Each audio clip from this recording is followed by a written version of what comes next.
as Facebook have adjusted their algorithms and it's harder to be popular on Facebook, these people have moved their followers to other places cleverly.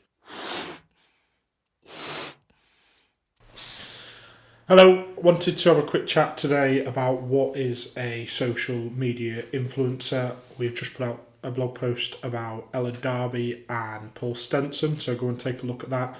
It's kind of primed me into giving a bit of a background into the social media influencer world.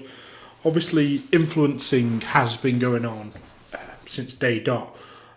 Marketers would use influencers, celebrities, famous people, people on TV to advertise products, whether that be sports stars, from players getting their boots sponsored or football clubs getting sponsorship across the chest. That is all influencing a market. So say a football club with Nike or Adidas on their top will encourage other people to buy Nike or Adidas products. So that is a form of influencing. It's advertising, it's marketing, it's sponsorship. Maybe you've ever been to a show house when you're looking at a new house, and a show house will have furniture that's been put in there by a furniture provider.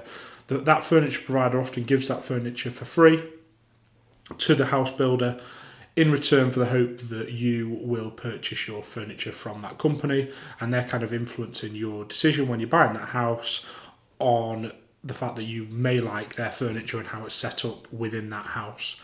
You may go to a hotel chain, and that hotel chain only serves Nespresso coffee, and Nespresso may have done a deal with that hotel chain to be the only coffee within that hotel, and therefore the clients and the customers that are going to that hotel will associate the hotel with Nespresso, with quality brand, and maybe Nespresso have given a discount to the hotel in return for that exposure.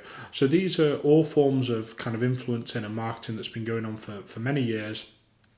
I would say the most common would be sports stars, and following that probably celebrities, but for a long time sports stars have been influencing brands, because we know that sports athletes have a lot of kind of control, or well, control is maybe the wrong word, but influence over the people that support them. If a Premiership footballer goes and wears Nike boots, then the kids all next week will want to have a pair of them Nike boots that they've been wearing. So that's been going on for a long time. This has now filtered into a relatively new industry. I would say for as long as social's been around, there's probably been people making money out of this, so 10, 12 years now, which is still a new industry in the grand scheme of life. So a social media influencer does exactly what it says on the tin. It influences people through social media. Because of the nature of social media, people have managed to create their own audience and become famous or popular through social media. Arguably, some of the biggest YouTube bloggers or Instagram influencers are a lot more famous than very popular sports stars or people on TV nowadays. They have millions, if not tens of millions of followers and a very engaged audience. And if you think about maybe something like the X Factor on ITV that won't reach 10 million views nowadays on a Saturday night prime time, and you might have some of these bloggers with over 10 million subscribers and hundreds of millions of views on every video they post, it shows how powerful some of these people are, and therefore how valuable they are. They are more famous, even though maybe not kind of famous in the old sense of the word, than a lot of TV stars that become household names. If you are in amongst the younger communities, these people are very, very famous.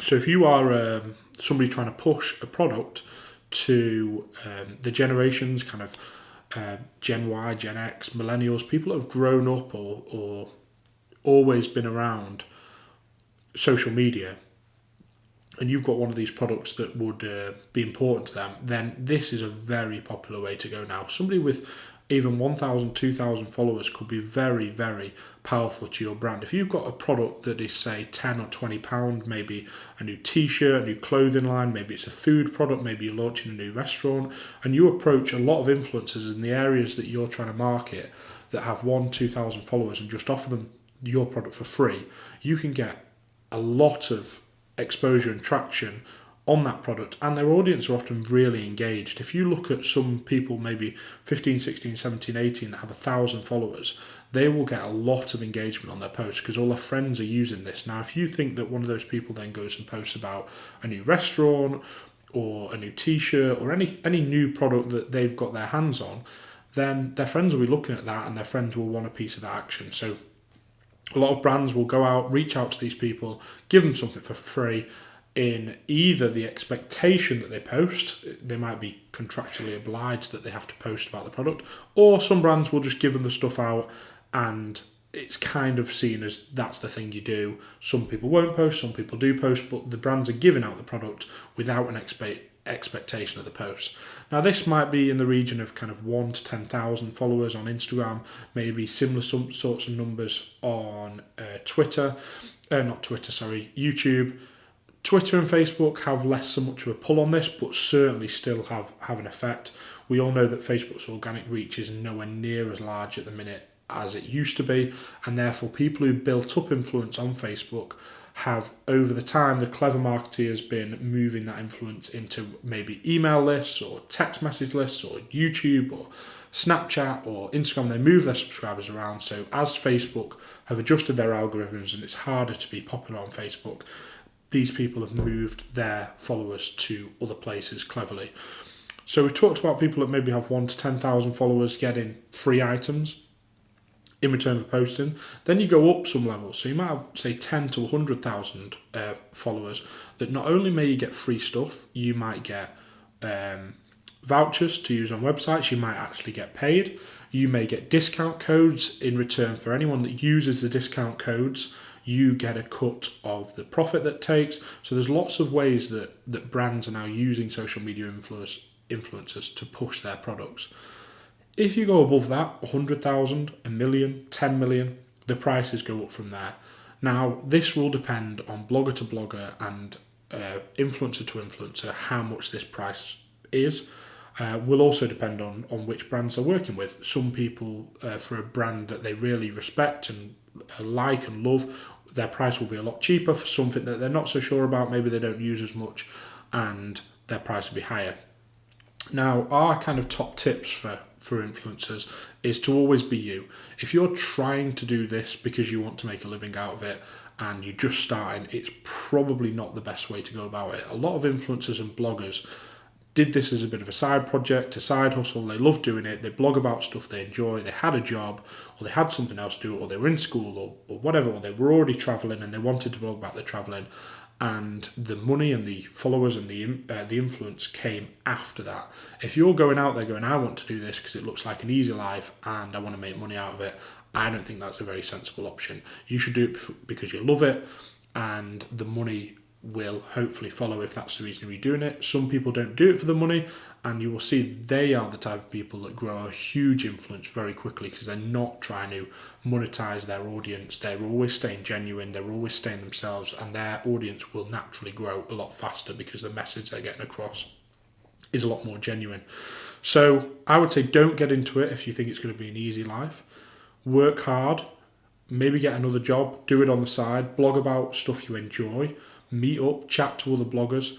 Don't try and do this because you want to make a quick buck, because you will never make a quick buck. Everyone that has a large following has worked hard to get that following. It's not the easiest job in the world. Some people think that these guys are freeloaders, but I would say it's quite hard. To me, it doesn't really push many buttons to get up and make a video, come up with new content every day, edit it, get it on YouTube, promote that everywhere. That you only see the 10-15 minutes that go into making a video, or that is the actual video. You don't see the 3-4 hours that's maybe behind that in the editing, in the finding stuff to do. It's not as easy as it comes out. Now, also kind of on the back of the Ella Darby and the Paul Stenson thing, is how you approach other businesses and how you can make money or get free stuff if that's the way you want to go. As I said before, for me, the longer you can stay genuine and not make money out of it and just blog about stuff you enjoy without any expectation of anything back off the brands that you're promoting, the better you will become at this game. If you want or need to kind of press the monetize button, then you've got to think carefully about how you go about it. First of all, I would reach out to brands you've already done stuff for. If you've been building your following up and you've already got a few posts that you've done kind of without being paid or anything about a brand, and you like that brand, approach that brand and tell them about your post. Say you're going to do some more. Is there anything that they're looking for that you can help with? Maybe they need a blog for their website, or they want an article on bloggers, and you can offer them that post. Now, don't say, I want this back for that, or whatever. Kind of just do it and expect nothing in return. If you're really desperate and they say yes, then you can give a price. You go, I will do this for you and it will cost £100. Don't go to them and go, I want you to do this for me for free and I will post it to my 10,000, 50,000, 100,000 followers. Give them some value. Give them more value than you're expecting in return, and you'll be surprised at how often, or more often, they say yes than saying no. Again, grow your following. The bigger following you get, the more genuine you are, the greater the rewards will be later on when you want to click that monetize button.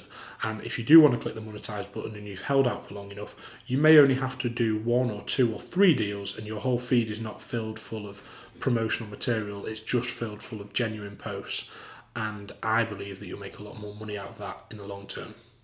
Cheers for listening.